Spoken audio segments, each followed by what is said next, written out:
You were talking about like the 50-50 to Las Vegas, if that was real or something. Like, is that Yeah, something I want to, Casey's been really generously giving us a little chunk of time. We'll maybe talk some more after he leaves about Fans Fest, but I want to ask a couple of questions, just like more generally, right? Because all right, Fans Fest's over.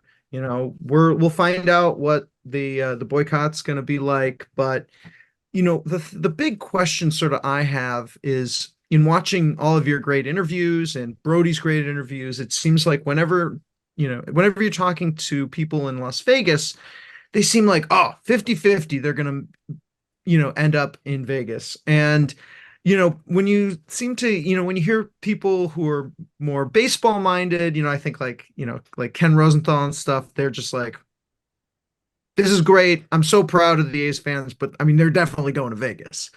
And I'm suspicious of the 50-50. I think just seeing your reaction when you've been giving interviews, it sounds like you're a little suspicious too of 50-50. What do you make, have you noticed the same difference? Is like what can you make heads or tails of that? Like why are they so down on it and why are baseball people kind of like it's happening, it's over? Yeah, I mean, that was the thing. Like, heads or tails literally is 50-50. So it's hard to tails of it. But I was there and covering the Super Bowl, obviously, still ended up talking a lot about the A's, thanks to the Vegas mayor who had a big assist there. But, in talking to Alan Snell, touring the site, talking to Howard Stutz, just talking to all the journalists out there, they're a lot more down on it than we are. Like, I call it 75% Vegas probably because you see everything in motion. But that being said, you could see why they would be skeptical.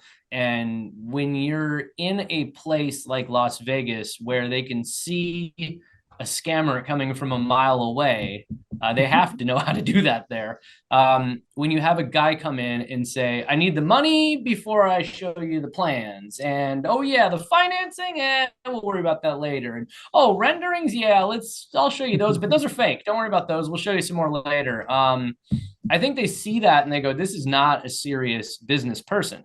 And I joked about this a while back after watching Secession, but these are not serious people the way they're handling all of this. Like, I just heard today that they had a loan and then they said, we don't like that because we're too liable on some things. It's like they're already struggling to get financing. And then when a financing package is presented to them, they're like, nah, I don't know about that. It's like at some point, you just got to commit to something. And you saw that all throughout the Oakland process. There was never this moment where, John Fisher would just commit to something Yeah. like use your own money and get it done. Like, it's a much smaller scale. It's not even fair to say it, but I will say it. Like, the Ballers have gotten Raimondi Park in like no time at all because they said, all right, we'll just pay for it. Just Like, do you it. can get done quickly in Oakland if you just pay for it or if you just want a ballpark, but they didn't want that here.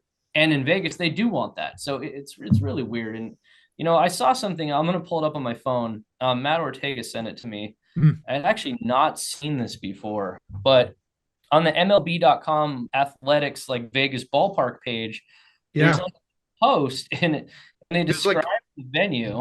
And verbal renderings. it is like, like verbal I rendering. don't this is know like, when it was posted, but it I may have don't been only either, but posted in, maybe today.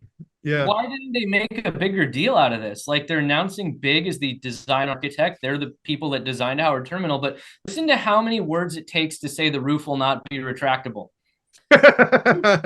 Five I've read this. overlapping layers whose design is inspired by traditional baseball pennants open to the north to allow for natural light and expansive views of the Yes. strip, while also letting I, direct sunlight and heat from the south. The outfield ooh. boasts the world's largest cable net glass window facing the corner of Tropicana and Las Vegas Boulevard. So does that mean it's not a retractable roof? Like, it just opens on one side so you can see the strip? Like, I, I, I don't I, know. Casey, there's did you too many not hear words. Too many world's words. largest cable net glass wall or something? Come on. I know Well, baseball fans. I've isn't the I've roof of a I've known a baseball? lot of baseball fans, and the thing that they're always clamoring for is the world's largest cable net glass wall. I don't Yeah. know. That's what they want. Penance. Yeah. I heard But penance you in know there. what? Like when I went to the not the MGM, I call it the MGM on accident, like Rob Manfred did that one time, Yeah, because yeah. when you go to the Tropicana and you stand and you look around, every single property around that site is owned by MGM. So you can see exactly why it ended up where it is, because MGM has all the power. They want it right there. But if it's tiny, like I thought Howard Terminal was tiny at 55 acres, this is much, much smaller. And Bally's is going to be building towers around it. So like how it's going to have a view of downtown or the strip, I don't even understand. Get a Like, view of Bally's. You get a nice view of Bally's. Yeah. did you see the Bally's in the airport runway? That's about it.